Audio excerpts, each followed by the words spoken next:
નમસ્કાર, કલમ યુદ્ધ સમાચારની સાથે હું છું આપની સાથે પાયલ બામભણિયા। તો જોઈએ આજના મહત્વના સમાચારમાં। ભારત માતા કી જય।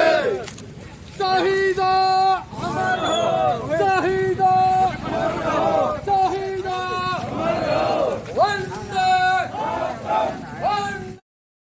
આજરોજ ઉમરપાડા તાલુકા ભારતીય જનતા પાર્ટી દ્વારા શહીદોની યાદમાં 25 જુલાઈ એટલે કે 1999માં જ્યારે કારગિલનું યુદ્ધ થયું ત્યારે પાકિસ્તાન સામે ભારતનો જે વિજય થયો હતો અને જે આપણા શહીદો જે શહીદી વીરા હતા એવામાં આપણા ભારત દેશના તમામ તાલુકામાં ગામમાં કે આખા દેશમાં જ્યારે આજે કારગિલ દિવસ મનાવવામાં આવી રહ્યો હોય તો ઉમરપાડા તાલુકા ભારતીય જનતા પાર્ટીનો પરિવાર આજે કારગિલ દિવસ મનાવી રહ્યો છે।